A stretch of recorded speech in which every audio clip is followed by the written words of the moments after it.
එතකොට අපි ගේ සති අපි ඊයේ කතා කරා මේ මෙන්ඩල්ගේ ක්‍රියාකාරකම් පරීක්ෂණ කියන්නේ මෙන්ඩල්ගේ පරීක්ෂණවලදී අපි කිව්වා එයාගේ ක්‍රියාකාරකම කොටස් දෙකකින් මතක තියාගන්න. එයා මුලින්ම කරේ මොකද්ද? නුමෝම් පෙළ දෙකක් එකතු කරා. එතකොට එයාට සියල්ලම උස ලැබුණා. ඒක එච්චරයි. ඒක එක කොටසක්. පැහැදිලිද? එතකොට එතෙන්දි තුනෙන් එක ආවේ නැහැ. එතෙන්දි ආවේ 100%. දෙවනුව කරේ එහෙම හම්බෙච්ච පැළ වල මල් වල පරාග එකට එකතු කළා. අපි එකට කියනවා ඉබේම එකතු වෙන්න හැරලා. ඒකට කියන්නේ ස්වපරාගණය වෙන්න ඉඩ හැරියාම එයාට අවසානයේ ලැබුණ 3ට 1. උස 3කට මිටි එකක් ආවා. උස 3යි කියන්නේ මොකක්ද? උස ගස් 300 නම් මිටි ගස් 100. එතන ඔක්කොම 400. උස ගස් 3000යි නම් මිටි ගස් 1000යි. එතකොට මුළු ගස් 4000. පැහැදිලි? ඒ වගේ අනුපාතයක් ලැබුණා. ඒතර අපි එහෙම එන්නේ ඇයි කියන එක ගිය සතියේ අපි ඊයේ කරා. අපි ප්‍රවේණි විද්‍යාව දැනුම ඇතුලෙන් බැලුවා. ඉතින් අර පුතාලා ප්‍රවේණි විද්‍යාවේදී අදිනකොට ඒ ජන්මාණු අරගෙන නේද මුලින්ම ගත්තේ ජනිතයෝ ඊට පස්සේ ජන්මාණු ඊට පස්සේ ජනකයෝ නිර්මාණය කරා. ඉතින් මේට වඩා ලේසි ක්‍රමයක් ඉදිරිපත් කළා පනට් කියන විද්‍යාඥයා. ඒ නිසා අපි මේකට කියනවා පනට් කොටු ක්‍රමය කියලා. අපි අද කතා කරන්න බලන්නේ ඒක ක්‍රමයෙන් නැවතයි මම මතක් කරනවා. ඒතර අද අපි කතා කරන්න පුතේ පනට් කොටු ක්‍රමය. හරිද? පනට් නැමැති විද්‍යාඥයා විසින් F2 පරම්පරාව ඉදිරිපත් කිරීම සඳහා මෙම පනට් කොටු ක්‍රමය ඉදිරිපත් කරන ලදී. ඒතර අපි බලමු මොකක්ද පනට් කොටු ක්‍රමය කියන්නේ කියලා.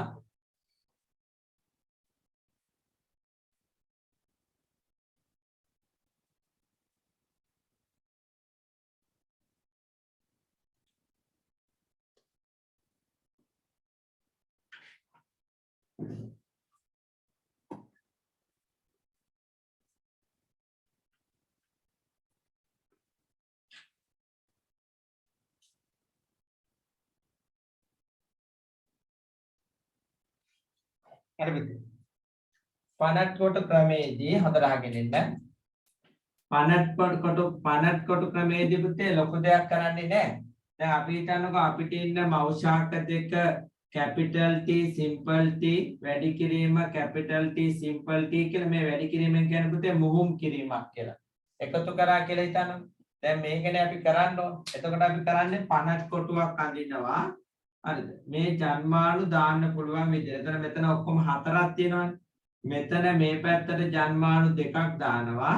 මේ පැත්තට ජන්මාණු දෙකක් දානවා. එතන මැද කියනවා මෙතන දානවා අපි ගැහණු ජන්මාණු මෙතන දානවා පිරිමි ජන්මාණු. ඒක මේ සංකේතයෙන් පෙන්නනවා. මේ දෙක මාරුණාට කමක් නැහැ. ඒතර මෙතනට දාන්න ඕන ජන්මාණු නිකුතේ ජන්මාණු දාන්නේ කොහමද? මේක මෙහෙම කඩන්න කොටස් දෙකකට. එතකොට මෙතනට capital T simple T. මෙතනට capital T simple T. දැන් මම මොකද්ද කරේ? මං කරේ අර ජන්මාණු මේක මෙතනට දැම්ම මේක මෙතන ඉන්නේ එක ජනිතයක් මෙතන ඉන්නේ එක ජනිතයක්. තේරුණා? ඒකමයි කරේ. මෙතන තිබ්බේ simple T නම් මෙතනට simple T දානවා මෙයාව මෙතනට දානවා. මෙතන ඉන්නේ ජනිතය දෙන්න එක ජනිතයක් මෙතනට දානවා කෙනෙක් මෙතනට දානවා. ඒතර මම මේක පහසුව සඳහා මේක කළු පාට කරන්නම්. මෙතන ඉන්නේ capital T simple T. දැන් ඔන්න මෙතන පුරවන්න යන්නේ. ඒතර මෙතනට එන්නේ මේ කොටුවෙන් මේ මෙතනට එන්නේ මේ කොටු දෙකනේ පේනවනේ. ඒතර capital T එනවා. ආයේ කළු පාට capital T එනවා. මෙතනට එන්නේ කළු පාට capital T simple capital T. මෙතනට capital T simple T. මෙතනට simple T. right? එතන මේ කොටුව ගන්නෙ මෙයයි මෙයයි. මේ කොටුව ගන්නෙ මෙයයි මෙයයි. එහෙම තමයි හැදෙන්නේ.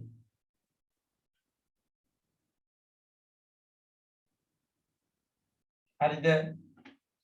එතකොට මේ තමයි අපේ F1 පරම්පරාව. මේ කියන්නේ මේ තමයි ජනිතයෝ ටික. දැන් අපිට මේ ජනිතයෝ නම් කරන්න ඕන නම් අපිට නම් කරන්නත් පුළුවන්. මොකද අපි දැන් දන්නවනේ ජනිතයන්ගේ තියෙන ප්‍රවේණිතාංශය. ප්‍රවේණිතාංශ කියන එක අදහස තියෙන ඉංග්‍රීසි අකුරු දෙක දාන්න. එක කැපිටල් අකුරක් හරි තියෙනවා නම් මොකද වෙන්නේ පුතේ? එක කැපිටල් අකුරක් හරි තියෙනවා නම් එයා කතා කරන්නේ. එක කැපිටල් අකුරක් හරි තියෙනවා නම් එයා උසයි. එහෙනම් මෙයාට නමක් දෙන්න. උස. එතන මෙයාගේ කැපිටල් අකුරු නැති නිසා මිටි. මිටි එහෙනම් අපි මෙයාව නම් කරනවා උස සහ මිටි අතර අනුපාතය කියලා උස 3කට මිටි 1යි එහෙනම් කලින් දේම ලැබෙනවද ඔව් මොකද්ද කලින් දේ ඒකත් මම මෙතන හදන්නම් ඔන්න අපි කලින් කරේ මෙහෙමයි කැපිටල් T ගුණ කිරීම කැපිටල් T මේක ළඟෙන් ජන්මානු 2යි මෙයාගෙන් ජන්මානු 2යි කැපිටල් T ජන්මානුවයි සිම්පල් T ජන්මානු හදන්නේ මේක කඩන්න මෙතනත් කැපිටල් T සිම්පල් T මේ කවුද ජනකයා මේ ඉන්නේ ජන්මානු ඊට පස්සේ මම මොකක්ද කිව්වේ ක්‍රමය 33ක් 34ක් තියාගන්න කිව්වා 34ක් තියලා මෙයයි මෙයයි මෙයයි මෙයයි ඊට පස්සේ මෙයයි මෙයයි මෙයයි මෙයයි දැන් මෙතනට එන අය ලියමු මෙතනට එන්නේ කැපිටල් TT මෙතනට එන්නේ T සිම්පල් T T මෙතනට එන්නේ සිම්පල් T දෙක. උතර මේක මොකද්ද පුතේ? උස මෙයා මිටි. ඉතින් මේකම තමයි ඇවිල්ලා තියෙන්නේ. ඉතින් අපිට මේ දෙවිදියටම ලියන්න පුළුවන් විභාගේ අපිට කිව්වේ නැත්තම් මොකද්ද ක්‍රමය කියලා. හැබැයි සමහර වෙලාවට අපිට කියනවා පනට් කොටු ක්‍රමයෙන් ලියන්න කියලා. එතකොට මේ පනට් කොටුව අඳින්නම ඕනේ. පැහැදිලි. නිසා පනට් කොටුව හුරු වෙනවා. පනට් කොටුව හරි ලේසි පැටලෙන්නේ නැහැ. මෙහෙම එකතු වෙන්නේ TT ITT ITT එහෙම හරි අපි යමු එහෙනම් ඒ කොටසට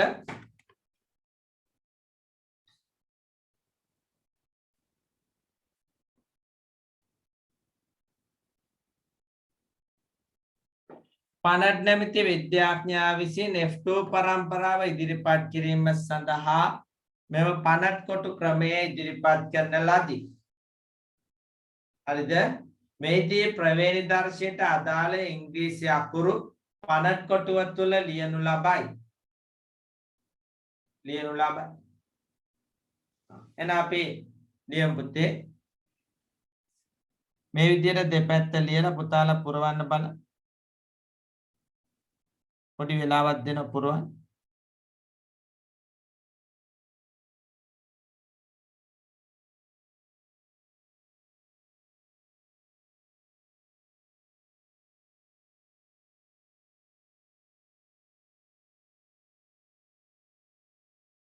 මම පළවෙනි කට්ටියත් දාලා තිනවා දෙවෙනි කට්ටියත් දාලා තිනවා. පළවෙනි කට්ටිය පිරවුවත් පුතේ මෙහෙම එන්නේ. හරිනේ?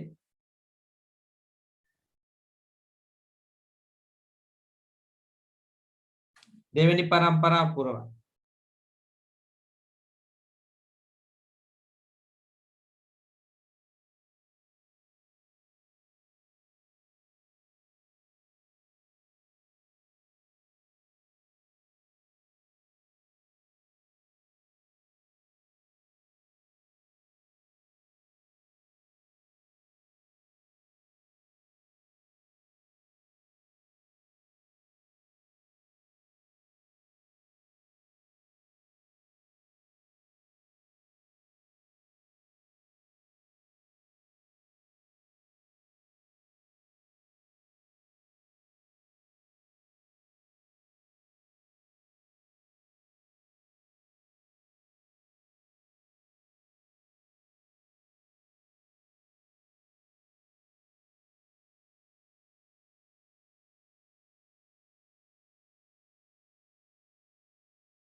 බලන්න පුතේ හරිද කියලා.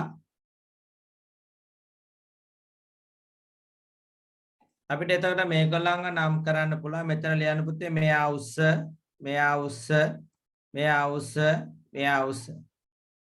මෙයා උස්සයි එක කැපිටල් අකුරක් හරි තියෙනවා නම් උස්සයි පුතේ. මෙයා මිටි.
ඊළඟ කොටසට යන්න බලමු.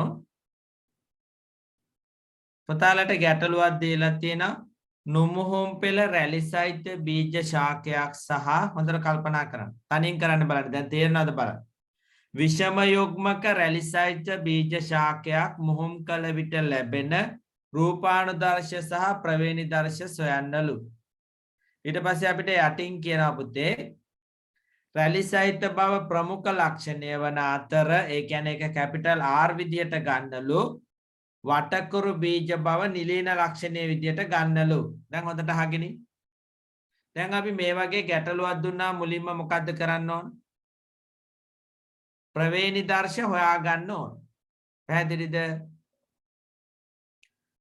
ප්‍රවේණිදර්ශ හොයා ගන්නට ඕන. කාටද කියන්න පුළුවන් ප්‍රවේණිදර්ශ මොනවද කියලා? නුමුහුම් පෙළ රැලි සහිත බීජයේ ප්‍රවේණිදර්ශයයි විෂම යුග්මක රැලි සහිත බීජයේ ප්‍රවේණිදර්ශයයි කාටද කියන්න පුළුවන්?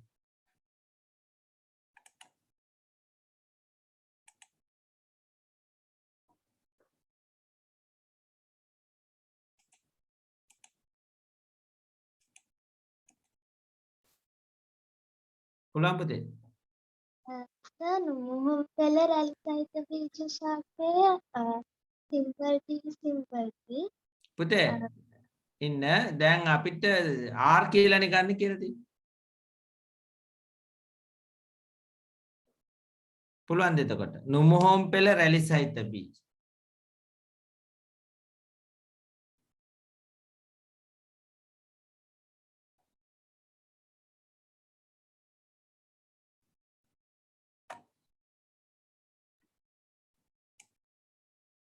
පුතාලා මෙතනත් තතා ගන්න පුතේ නුමුහුම් පෙළ වටකුරු වෙන්න ඕන. නුමුහුම් පෙළ වටකුරු කියලා හදා ගන්න. බීජ ශාකයක් සහ විෂම යුග්මක වටකුරු. මොකද අපි වටකුරු ප්‍රමුඛ කරන්නේ.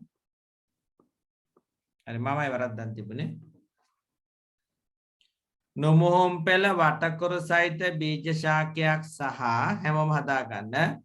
විෂම යුග්මක වටකුරු සහිත බීජ ශාකයක් මුහුම් කළ විට ලැබෙන රූපානුදර්ශය සහ ප්‍රවේණිදර්ශය දැක්වෙනවලු. අපෙන් අහනවා එතකොට මේකට පනට් කොටුවයි අපිට අහන පුතේ පනට් කොටුවයි ඊළඟට සාමාන්‍ය විද්‍යාවේ දෙවිදියටම අපි ලියන්න හදන්නේ.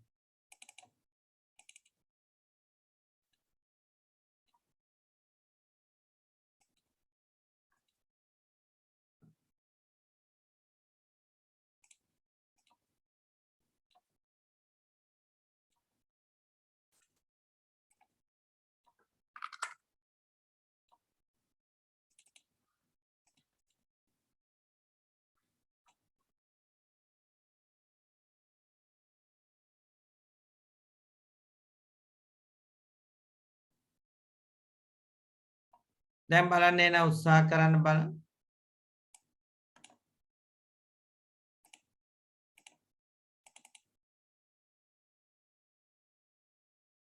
දැන් මට කියන්න වට නොමුහොම් පෙළ වටකරු බීජ කොහොමද ලියන්නේ කියලා?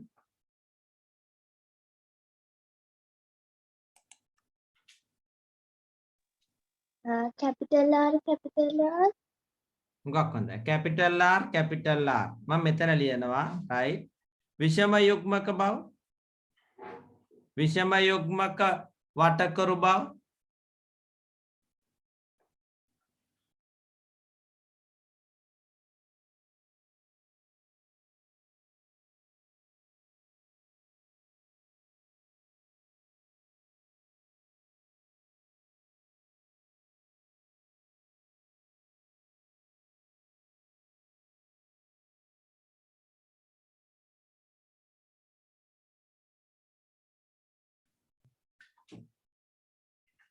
විෂම යුග්මක වටකරු බව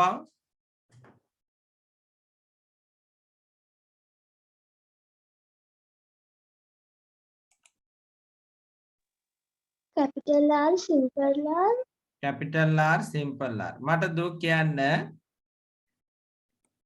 ඇයි කැපිටල් R ගත්තේ නොමුහොම් පෙළ වටකුරු කිව්වහම නොමුහුම් පෙළ කිව්වම එකම වර්ගයේ දෙකක්. හුඟක් එතකොට හොඳයි. එකම වක්‍රගේ දෙකක්. වටකුරු බීජ මෙතන ප්‍රමුඛ ලක්ෂණය වෙන නිසා කැපිටල් අකුරකින් තමයි පෙන්නන්නේ.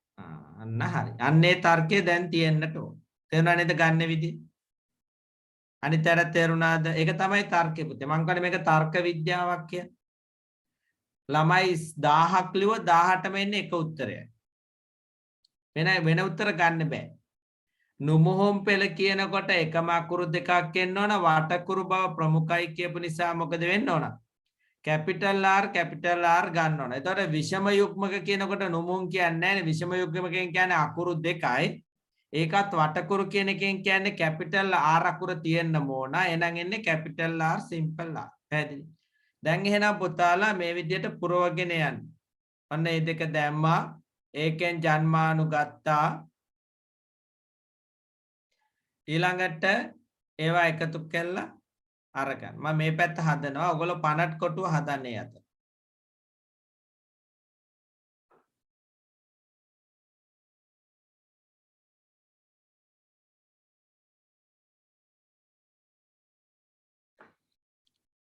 මේකේ පොඩ්ඩක් වෙන්න ඕන රැලි සහිත බව අයින් වෙන්න ඕන. මම අරන් තිබෙන්නේ රැලි සහිත ප්‍රමුඛයි කියලා එකයි උනේ. මම ඒක දැන් වෙනස් කරනවා. මෙතන එන්න ඕන වටකුරු කියන එක විතර.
බලන්න පනට් කොටු ක්‍රමය හරිද කියලා.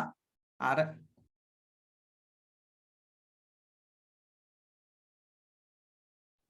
එතකොට පුතේ ඒ වගේම ජන්මානු දෙක ලිව්වා. අර විදිහටම කොටුවෙන් කොටුව ගත්තා.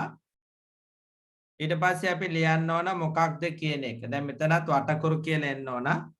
මම අර මාරු කරපු නිසා ඒක දිගටම යනවා.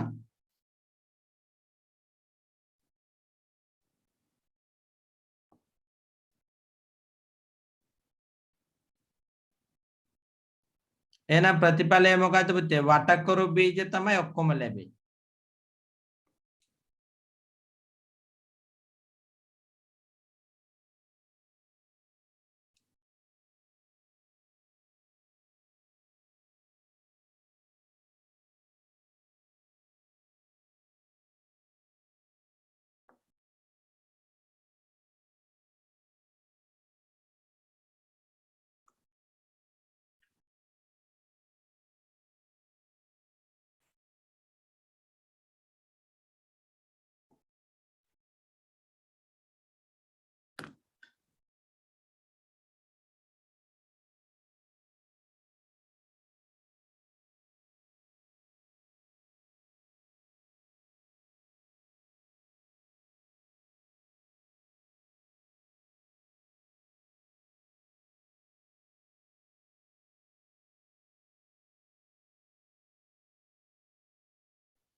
පුතාලා කාට හරි ගැටලු සහිත නම් අත ඔසවන්න. හරියට පුතේ ලේසි හරියට අල්ලගත්තොත් තර්ක විද්‍යාවක් කියන මම පටන් ගන්නකොටම කිව්වා. මේක P2 කරමු P1 කරමු. මාර කලින් එකකින් කොපි කරලා ගත්ත නිසා මෙතන P2 තියෙන්නේ. P2 සහ F1 තියෙන්නේ.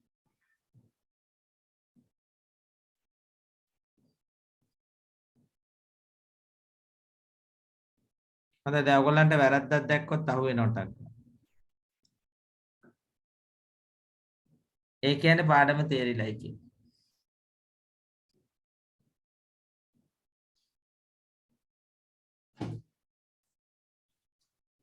අංකවල ලස්සන පාඩමක් කියන්නේ හේතුවක් ඇතුව හරියට අල්ලගත්තොත් ඇති දෙයක් නැහැ. පාඩම් කරන්න අඩුයි. ජීව විද්‍යා පාඩමක් වුණාට තර්ක පාඩම.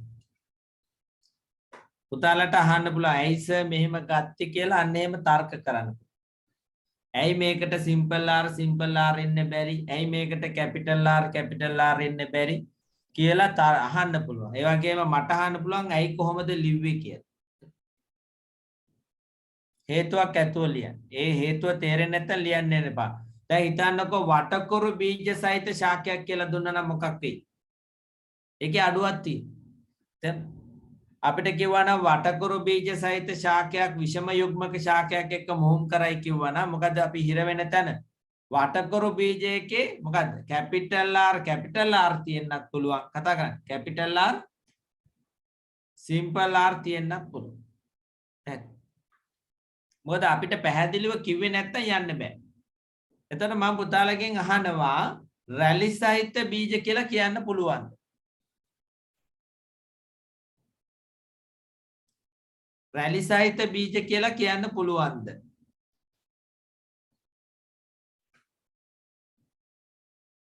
රැලි සහිත බීජ කියලා කියන එක අසම්පූර්ණද? දැන් මං කියන්නේ වටකුරු බීජ කියන එක අසම්පූර්ණයි කියලා දෙපැත්තකට යනවා කියලා උත්තර දෙකක් ගන්න පුළුවන්. ඒ වගේ මම ඔබෙන් අහනවා රැලි සහිත බීජ කියන ප්‍රකාශය අසම්පූර්ණයි.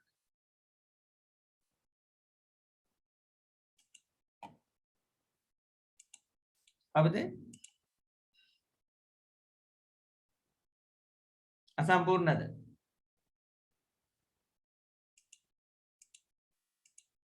අසම්පූර්ණයි. අසම්පූර්ණයි. ඊළඟ කෙනා අසම්පූර්ණ නෑ. අසම්පූර්ණ නැහැ. ඇයි අසම්පූර්ණ නැහැ කියන්නේ? R දෙකක් විතරයි එන්න බුලන් සිම්පල් R. අන්න අරයි. ඒක තමයි හරි. අන්න ඒක තමයි හරි. මොකද එයා නිලීනයනේ පුතේ. හරි. එයා නිලීනයනේ. නිලීනයාට කොහොම කිව්වත් කියන්න වෙන්නේ මොකද? එයාට නිලීනයා කොහොම ලිව්වත් ලියන්න වෙන්නේ එක විදිහයි. මොකද? සිම්පල් R විතරයි. ඒ නිසා එයාට සමයුග්මක කියන්න අවශ්‍ය නැහැ. කිව්වොත් හොඳයි. කියන්න අවශ්‍යම නැහැ. මං කියන එක තේරෙනවද?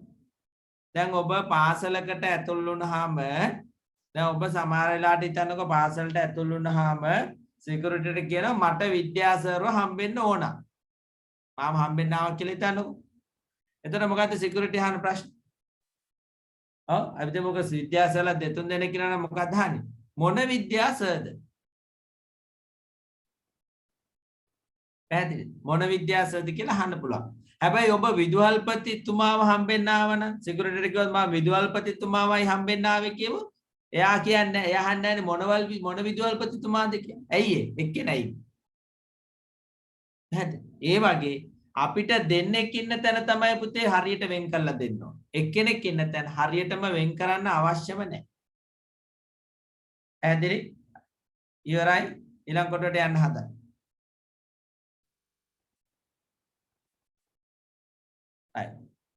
ප්‍රවේණි විද්‍යාවේ මූලික සංකල්ප. දැන් මම පුතාලට කිව්වනේ මේ ප්‍රවේණි විද්‍යාව කියන එක පුතේ ගොඩ නැගුණේ කාට පින් සිද්ධ වෙන්නද? ග්‍රෙගරි මෙන්ඩල් කියන විද්‍යාඥයාට පින් සිද්ධ වෙන්නේ. අපි එහෙම හිතුවට අපිට මේ ප්‍රවේණි කියලා පාඩමක් එකතු වුණාට ඒක කරදරයක් කියලා හිතුවට ඒ ප්‍රවේණි විද්‍යාවේ සොයා ගැනීමෙන් ලෝකෙ වෙනස් කරා නේද? එයි මම එහෙම කියන්නේ. අද අපි භාවිතා කරන බොහෝ ආහාර ප්‍රවේණි විද්‍යාවෙන් ආපු ඒවා. ඒ කියන්නේ ඥාන තාක්ෂණයෙන් ආපු ඒවා. අපි අද ආහාරයට ගන්න කුකුල් මස් නේද? ඒවා ඔක්කොම ප්‍රවේණි විද්‍යාවේ අද ප්‍රතිඵල. අපි වගා කරන කෙටි කාලීන සහල් වර්ග ඒවා ප්‍රවේණි විද්‍යාවේ මූලධර්ම. එතකොට එයාගේ සොයා ගැනීම අපි ගොඩාක් දුරට අරගෙන ආවා. හැබැයි මේකේ වටින්නේ එතුමා මේවා හොයනකොට එයාට කිසිම පහසුකමක් තිබුණේ නැහැ. ඉලෙක්ට්‍රෝන අන්වීක්ෂය නේද? ඒ වගේ පහසුකම් තිබුණේ නැහැ. එහෙනම් එයා එතෙන්දිත් එයා කිව්වා මේ මෑගහක තියෙන මොනවා හරි දෙයක් ඊළඟ මෑගහට යනවා කියලා. එයා යන දෙයට කිව්වා සාධක කියලා. ඊළඟට එයා කිව්වා ඒවා ස්වාධීනව යන්නේ කියලා. ඒ නිසා මේ එතුමාගේ ප්‍රකාශයට අපි කියනවා ස්වාධීනව වියුක්ත වෙන නීතිය කියලා. ස්වාධීනව යනවා කියලා කිව්වා.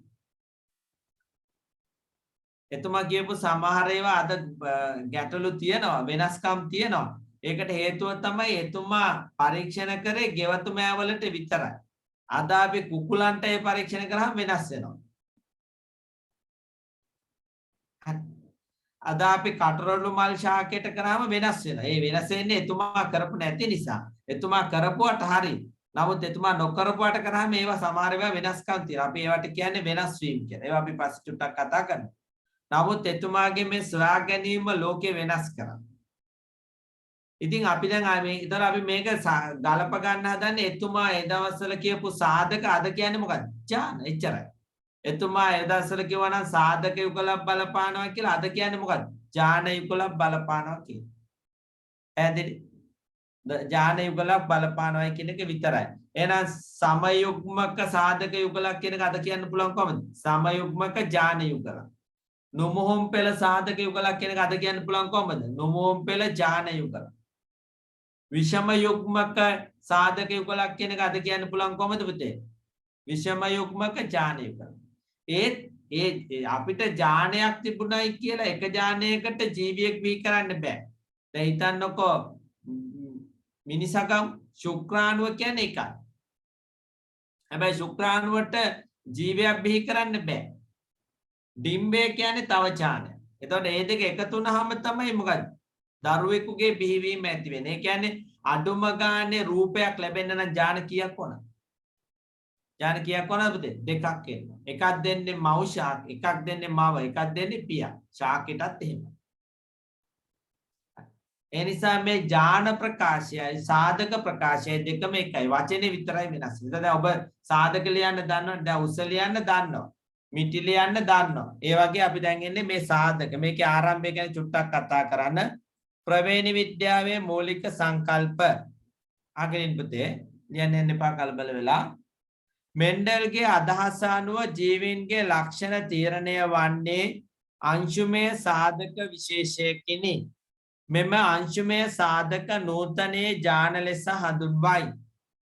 වර්ණ දේහයක් තුළ අඩංගු වන යම්කිසි ජීවයෙකු සතු ලක්ෂණ වලට වග කියන්නා වූ ප්‍රවේණි සාධක ඥානයකි. ඥානයද ඉංග්‍රීසි අකුරු වලින් නම් කළ හැක. ප්‍රමුඛ ඥානය කියන්නේ එනම් මොකද්ද පුතේ? සමයුග්මක අවස්ථාවේදී විෂම යුග්මක අවස්ථාවේදී පෙන්වන ලක්ෂණයට වග කියන කෙනා. අර වගේම තමයි. ප්‍රමුඛ ලක්ෂණය ගෙන යන ඥානය අපි ලියන්න ඕනේ නම් ඉංග්‍රීසි කොහමද? කැපිටල් අකුරු වලින් නිරූපණය කරයි. ලියමු මෙතනට වෙනකම්.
හරි පුතේ ඊළඟ කොටසට යමු.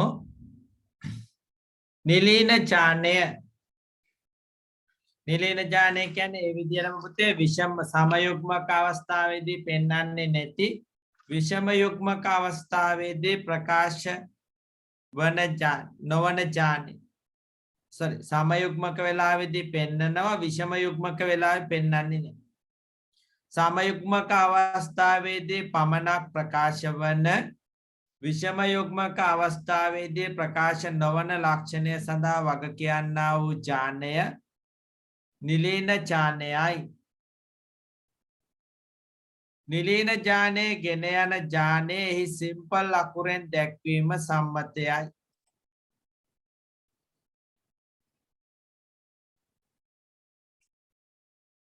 හරි පුතේ ඊට පස්සේ නිලීන ඡානය පුතාලට පොඩි වැඩක් තියෙනවා කරන්න. වටකරු බීජේ ඡානය කැපිටල් R නම් රැලි සහිත බීජේ ඡානය සිම්පල් R නම් තනියෙන් ඔය වගුව පුරවන්න බලන්න. ඕගොල්ලෝ ඡාන කියලා ලියන්න ඕන ඉංග්‍රීසි අකුරු යුගලක් හරි ඉංග්‍රීසි අකුරක් හරි ඒක කල්පනා කරලා ලියන්න. මම ලියන්න ඕන මොකක්ද කියලා. පොඩි වෙලාවක් තියෙන. හොඳට තේරුණා නම් ඔය වගුව ලියන්න පුළුවන් නම් වැරදුනා නම් ඒකට හේතුව තව අඩුවක් තියෙනවා තේරුම් ගන්න කියලා. බලමු කවුද හරියට ලියලා සම්පූර්ණ කරගන්නේ කියලා.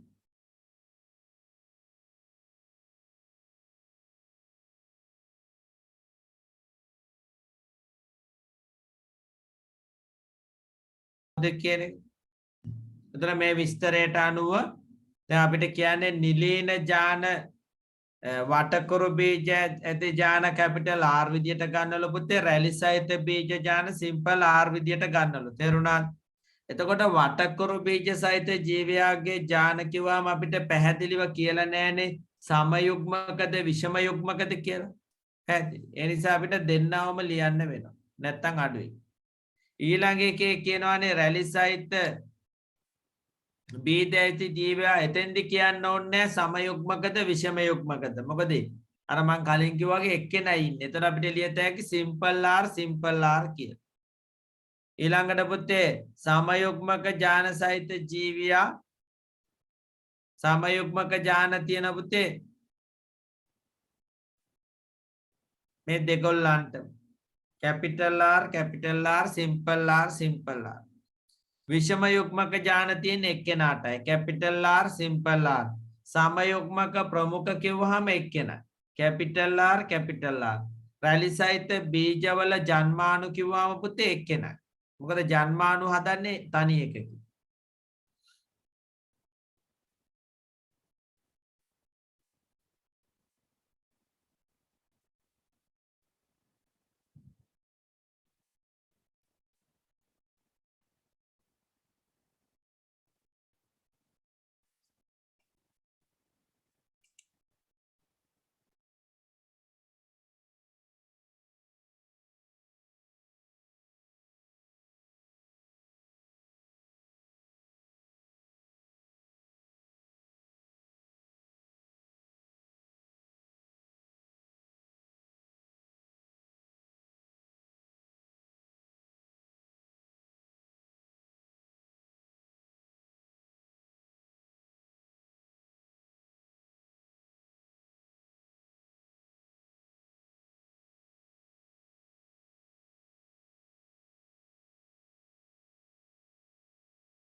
ඊළඟ කොටසට යමු. ඥාන ප්‍රකාශය. ඥාන ප්‍රකාශය ලියඹුතේ. කිසියම් ලක්ෂණයක් සඳහා වූ ඥාන යුගලම දක්වන ප්‍රකාශය එම ජීවයාගේ ඥාන ප්‍රකාශය ලෙස හැඳින්වේ.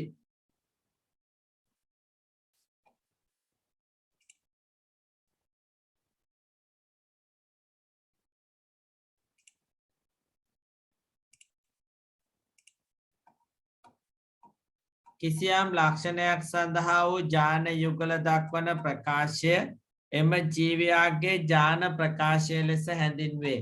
එතකොට පුතේ අපි උස ශාකයක් අපි උසසා මේ විදිහට අපි ලිව්වනේ මොනකටද? රැලි සහිත වලට ඥාන ප්‍රකාශ කැපිටල් R කැපිටල් R. ඒක කොහොමද කියන්නේ? සමයුග්මක වටකුරු නේ. Capital simple R simple R. රැලි සහිත බීජ සහිත ශාක. කැපිටල් R සිම්පල් R විෂම යුග්මක වටකුරු. එතකොට ඔය ලියලා තියෙන්නේ ඥාන ප්‍රකාශයයි.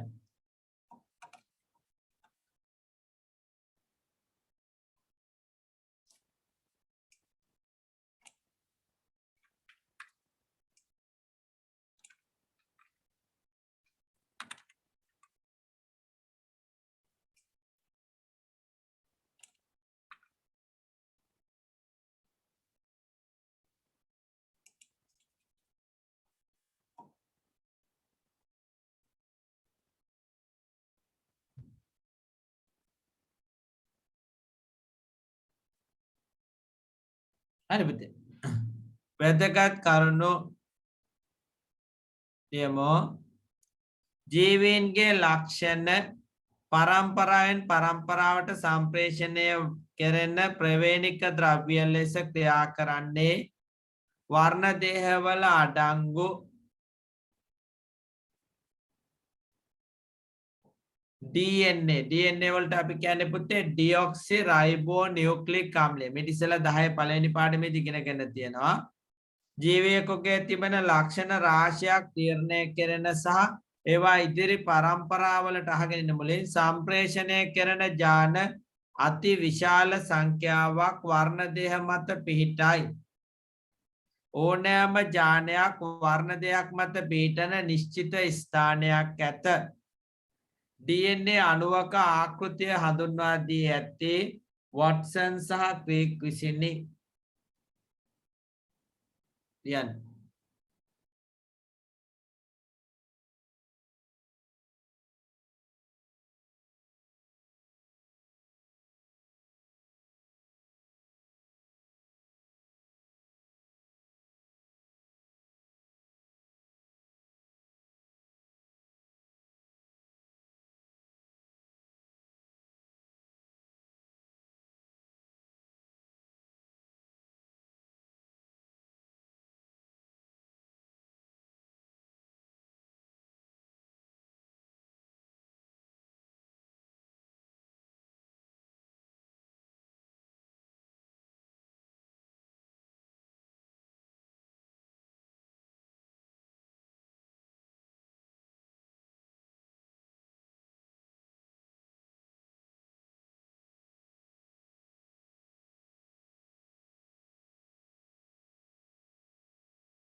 හරි පුතේ අපි ඊට පස්සේ යනවා ඥාන කියන සංකල්පයට අහගෙන ඉමු. ඥාන කියන සංකල්පයට. එතකොට පුතේ අපි කතා කරන්නේ අපේ ඇඟ හැදිලා තියෙන ව්‍යුහමය සහ කෘත්‍යමය එකකේ අපි කියමු මොකක් කියලා? සෛලය කියලා නේද? ඒ සෛලය ඇතුලේ මැද තියෙන පුතේ න්‍යෂ්ටියක්. ඒ න්‍යෂ්ටිය ඇතුලේ තියෙනවා වර්ණ දේහ. තේරුණා? ඒ වර්ණ දේහයක් ලොකු කරලා ගත්තොත් ඒක ඇතුලේ තියෙනවා DNA කොටසක්. පැහැදිලි? එතන කොහොමද මේ කියන්නේ? DNA කොහෙද තියෙන්නේ? වර්ණ දේහය තුළ. වර්ණ දේහය කොහෙද තියෙන්නේ? න්‍යෂ්ටිය තුළ. න්‍යෂ්ටිය තියෙන්නේ සෛලය තුළ. එතන ඥානයක් තියෙන්නේ DNA තුළ. ඥානයක් කියලා කියන්නේ පුතේ දැන් අපි මේ ඉස්සෙල්ලා ඉගෙන කියලා තියෙනවානේ වොට්සන් සහ ක්‍රේග් කියන විද්‍යාඥයෝ දෙන්න ඉදිරිපත් කළපු අදහස අපි 10 පළවෙනි පාඩමේදී කතා කරලා තියෙනවා. එයා කිව්වේ මේ විදියට මේ ද්විත්ව හෙලික්සයක් විදියට තමයි තියෙනවා කියලා කිව්වේ. මතකයි? ඇඹරිච්ච දාමයක් විදියට තමයි DNA එක තියෙනවා කියලා කිව්වේ. ඇඹරිච්ච දාමයක් විදියට තමයි පුතේ DNA තියෙනවා කියලා. ඒක දක්ෂිනාවර්තව ඇඹරිලා තියෙන්නේ. දෙපැත්ත හදනවා කියලා කිව්වේ ෆොස්ෆේට සහ සීනි වලින්. මැද බඳිනවා කියලා කිව්වේ නයිට්‍රජනීය භස්ම වලින්. යුරැසිල්, තයමින්, ගුවැනින්, සයිටොසින් කියලා භස්ම තිබුණා. ඒවා එකිනෙක බැඳී යන්නේ හයිඩ්‍රජන් බන්ධන වලින්. ඇඩිනින් සමග තයමින් තමයි නිතරම බැඳෙන්නේ. ගුවැනින් සමග සයිටොසින්. ඒවා අපි කතා කරලා තියෙනවා. අපි ආයෙ පොඩ්ඩක් මතක් කරන් යනවා. එතන මේ DNA අණුවක් හැදිලා තියෙන්නේ ඒකකයට කියන්නේ මොකද්ද?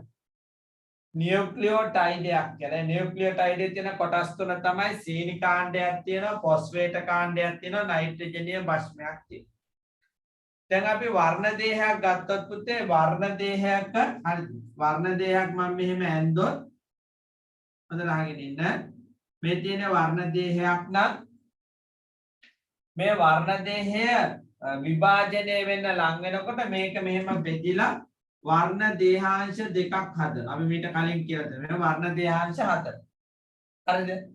තර මේ අපි යම්කිසි මට්ටමක් ගැහුවොත් මම මේ ඉරක් ගැහුවොත් මෙන්න මේ එකම මට්ටමේ තියෙනවා යම් ලක්ෂණයකට වග කියන ඥාන දෙකක්.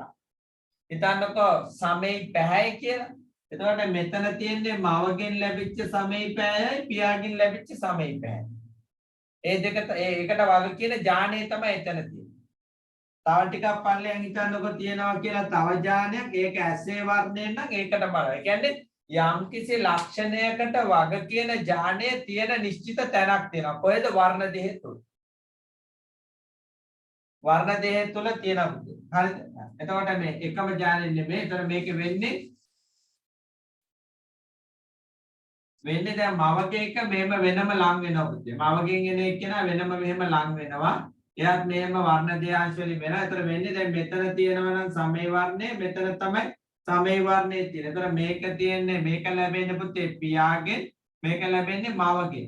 මේ විදිහට එකට ලං වෙච්ච වර්ණ දෙහ යුගලකට අපි කියනවා සමජාතීය වර්ණ දෙහ යුගලක් කියලා. මොකක් කියලාද කියන්නේ? සමජාත වර්ණ දෙහ යුගලක්. ඒතර සමජාත වර්ණ දෙහ යුගල හදන්නේ කාගෙන්? එකක් හදන්නේ පියාගෙන් ලැබෙන වර්ණ දෙහෙන්, අනිත් එක හදන්නේ මවගෙන් ලැබෙන වර්ණ දෙහ. ඒක හැමෝටම පොදුයි. ඊළඟට මම කිව්වේ යම් නිශ්චිත මට්ටමක යම් ලක්ෂණයකට වග කියන ඥාන පීඨනවා කියලා. ඒක ඇසේ වර්ණය වෙන්න පුළුවන්, සමේ වර්ණය වෙන්න පුළුවන්. අර අපි කතා කරපු ආවේනිගත වන ලක්ෂණ පිළිහිටන යම් නිශ්චිත තැනක් තියෙනවා. මේ සමජාත වර්ණ දෙක ගත්තොත් පුතේ මේවට කියන්නේ සෙන්ට්‍රොමියර. මතකයි? මේ සෙන්ට්‍රොමියර තියෙන එකම මට්ටමේ උස සමානයි. ඒ ඔක්කොම සමානයි, සර්ව සමාන. හැබැයි එකක් ලැබිලා තියෙන්නේ මවගෙන්, එකක් ලැබිලා තියෙන්නේ කාගෙන්ද? පියාගෙන්. එසේ මේ යුගලණය වන සමාන වර්ණ දේහ වලට අපි කියනවා සමජාත නැත්නම් සමප්‍රභව වර්ණ දේහ කියලා. ඒ වර්ණ දේහ මත යම් නිශ්චිත ස්ථානයක ලක්ෂණයකට වග කියන මොකද්ද? භස්ම අනුපිළිවෙලක් තියෙනවා. ඒකට අපි කියනවා ඥානයක් කියලා. ඒ ඥානය හැදෙන්නේ භස්ම අනුපිළිවෙල. එයා ඒකෙන් වෙනස් කර එයාට ඥාන හදන්න පුළුවන්. තව ගොඩාක් විස්තර අපි පුතාලා උසස් වෙලා කතා කරන විදිහ වඩා ටිකක් සංකීර්ණ පැති වලට යනවා. කොහොමද මේ වර්ණ දෙය ඥාන හැදෙන්නේ? ඒවා හිතන් පවා අපි කතා කරනවා. මෙතන සරලව කිව්වේ සමජාත වර්ණ දෙහ යුගලක් කියන එකක් තියෙනවා. ඒක ලැබෙන්නේ එකක් මවගෙන් එකක් පියාගෙන්. අපි යමු ඥානය කියන එක අර්ථ දැක්වීමට. ඥානය යනු යම් ලක්ෂණයක් සඳහා වග කියන්නා වූ DNA අණුවක පිටි නිශ්චිත භස්ම අණුපිළිවෙලකි. යම් ජීවී විශේෂයක න්‍යෂ්ටි ඇති වර්ණදේහ සංඛ්‍යාව එම ජීවී විශේෂයට නියතයකි. අපි මිට ඉස්සෙල්ලත් ඒක කියලා තියෙනවා. ඕන්න ලියාගන්න. මිනිසාට තියෙන වර්ණදේහ 46ක්. ඊකෝලයි බැක්ටීරියාවට තියෙන පුතේ එකක්.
සමජාත වර්ණදේහ එකම ලක්ෂණ පෙළක් සඳහා සැකසෙන වර්ණදේහ යුගලක් සමජාත වර්ණදේහ යුගලක් ලෙස සලකන අතර ඒවා දිගින් පළලින් සහ සෙන්ට්‍රොමියර පීඨන ස්ථානයෙන් එකිනෙකට සමාන වේ.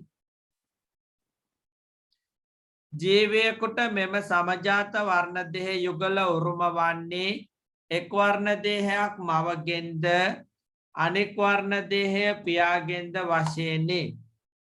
පුතාලා ඊට තියෙනවා නම් ඔන්න පැත්තක මෙහෙම වර්ණදේහ දෙකක් අඳින්න. එකම ප්‍රමාණයට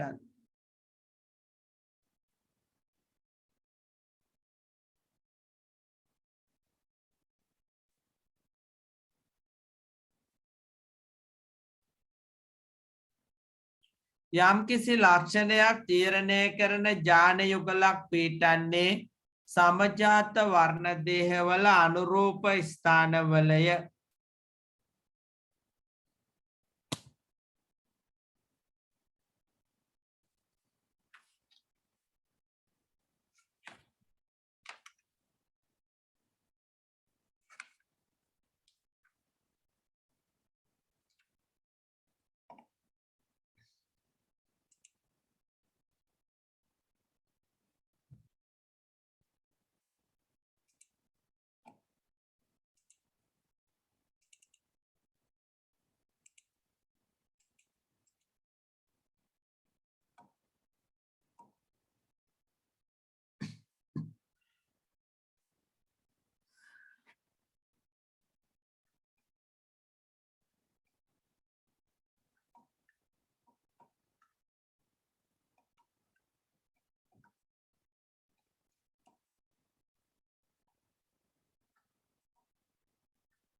හරි පුතේ.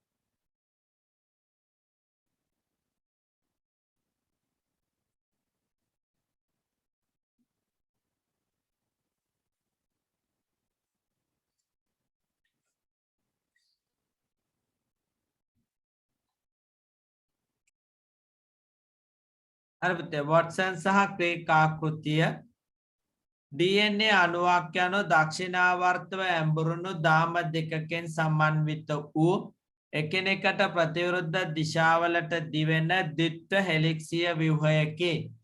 මේ ප්‍රධාන කොටස් කීපයක් අඩංගුය. එම එක ෆොස්ෆේට කාණ්ඩය, සීනි කාණ්ඩය, භස්ම කාණ්ඩය. ෆොස්ෆේට කාණ්ඩය පුතේ නාරටිය සාදනවා, සීනි කාණ්ඩය මැද කොටස හදනවා, භස්ම කාණ්ඩය පොටවල් දෙක එකිනෙක යා කරනවා.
පුතාලා කොටස් නම් කරන්න. A කියන්නේ පුතේ සෛලය, B කියන්නේ න්‍යෂ්ටිය, C කියන්නේ ඒක ඇතුලේ තියෙන වර්ණ දේහ, D කියන්නේ DNA. එක කියලා මෙතන එක කියලා කියන්නේ ෆොස්ෆේට කාණ්ඩය, සීනි කාණ්ඩය, භස්ම කාණ්ඩය, 4 කියන්නේ පුතේ හයිඩ්‍රජන් බන්ධන.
දාම දෙක බැඳ පවතින භස්ම වර්ග හතරකි A ඇඩෙනින් T තයමින් C සයිටොසින් G ගුවනින් වැදගත් ඇඩෙනින් භස්ම සමග සම්බන්ධ වන්නේ තයමින් භස්මයි සයිටොසින් භස්ම සමග පුතේ එහා පැත්තේ තියෙන්නේ ගුවනින් භස්ම මේ නිසා DNA දාමයක ඇඩෙනින් සහ තයමින් භස්ම සංඛ්‍යාවත් සයිටොසින් සහ ගුවනින් භස්ම සංඛ්‍යාවත් මොකද වෙන්නේ සමාන වෙනවා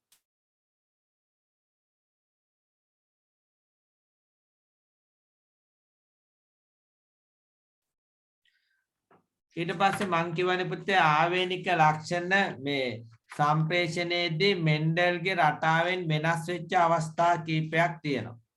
ඉතින් ඇත්තටම මේ දවස්වල යාට පහසුකම් තිබුණෙත් නෑ. එයා වෙන පරීක්ෂණ සිදු කළෙත් නෑ. ඊළඟට අහුවානේ ස්වාධීනව වියුක්ත වෙනවා කියන්නේ මොකක්ද කියලා ඒකත් පොඩ්ඩක් මෙතනදි කියලා දෙන්න.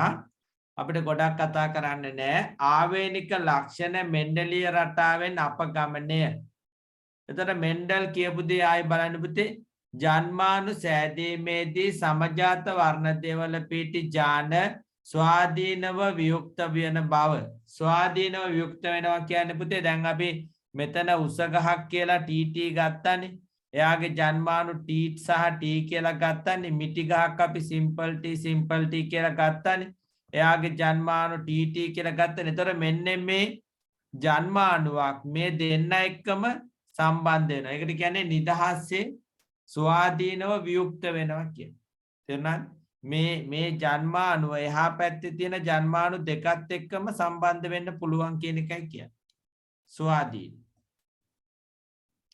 පරස්පර ලක්ෂණ යුගලක් ආවේනිගත වීමේදී ඉන් එක් ලක්ෂණයක් ප්‍රමුඛ වන බව. එයා කිව්වා උස සහ මිටි කියලා ගස් දෙකක් තිබුණොත් එක්ක උස ගස් හැදෙන්න ඕන එක්ක මිටි ගස් හැදෙන්න ඕන කියලා. එහෙම නැත්නම් අතරමැදි ගස් ගැන එයා කතා කරේ නැහැ. පැහැදිලි. නමුත් අද අපි රතුයි සුදුයි මිශ්‍ර කරාම රෝස ගස් එනවා. ඒ කියන්නේ අතරමැදි ඒවා හැදෙන්න පුළුවන්. ඒකට හේතුව අර විෂම යුග්මක අවස්ථාවට වෙන පාටක් එනවා. සමහර අවස්ථාව. ඒක එයාට අහුුනේ නැහැ. එහෙනම් එයා කියපු පුතේ පරස්පර ලක්ෂණ යුගලක් ආවේනිගත වෙනවා නම් ඉන් එක් ලක්ෂණයක් ප්‍රමුඛ වෙනවා කියන. මාත්‍ර ජාන වලින් සමාන ජාන ඇතිවන බව මෙන්ඩල් ලක්ෂණ ප්‍රවේණිගත වී සම්ප්‍රේෂණයේදී මෙන්ඩල් ප්‍රකාශ කළ අදහසට වඩා වෙනත් රටාවලින් ලක්ෂණ ආවේනිගත වනවා දැකිය හැක මේවා මෙන්ඩලීය රටාවෙන් අපගමනය වන ඒවා ලෙස හඳුන්වයි අපගමනය කියන්නේ පුතේ ඈත් වෙන ඒවා එහෙම අවස්ථා කීපයක් තියෙනවා එකක් තමයි ජාන ප්‍රතිබද්ධය අසම්පූර්ණ ප්‍රමුඛතාව විකෘති අපිට තියෙන පුතේ කතා කරන්න ජාන ප්‍රතිපත්තියයි විකෘති ගැන විතර අසම්පූර්ණ ප්‍රමුඛතාව නෑ නමුත් මම පොඩ්ඩක් ඒකක් දැම්මා ලියමු එතන ජාන ප්‍රතිබද්ධය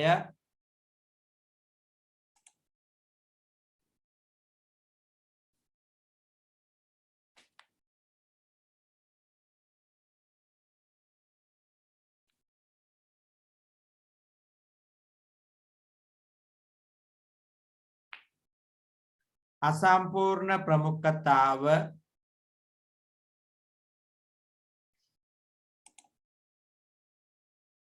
විකෘති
හරි පුතේ.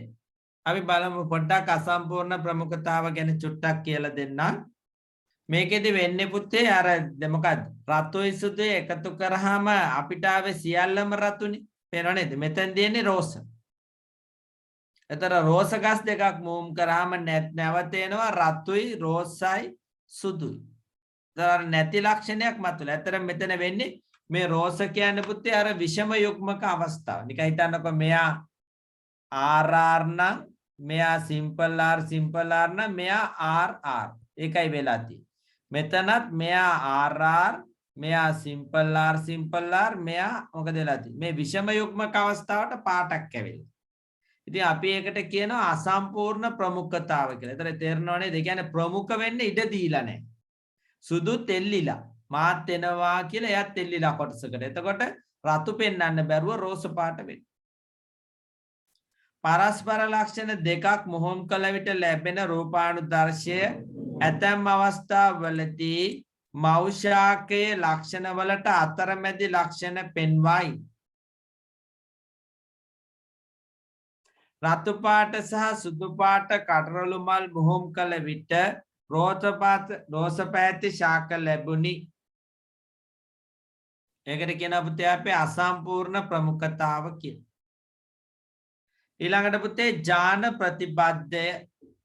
ප්‍රතිබද්ධය. ඒ කියන්නේ මෙන්ඩල් කියවනේ පුතේ ස්වාධීනව වියුක්ත වෙනවා කියලා හැම විටම. නමුත් මෝගන් කියන විද්‍යාඥයා කිව්වා එහෙම ස්වාධීනව හැම විටම සිදු වෙන්නේ නැහැ කියලා. එහෙම ස්වාධීනව සිදු වෙන්නේ නැතුව එකම වර්ණදේය මත පිහිටි ස්වාධීනව වියුක්ත නොවන ඥාන වලට එයා හැඳුන්වුවා ප්‍රතිබද්ධ ඥාන කියලා. මොනම ඥාන කියලාද කිව්වේ? ප්‍රතිබද්ධ ඥාන කියලා. හරි. එකම වර්ණදේය මත පිහිටි ස්වාධීනව වියුක්ත නොවන ඥාන ප්‍රතිබද්ධ ඥාන ලෙස ඔහු හඳුන්වා දෙන ලදී.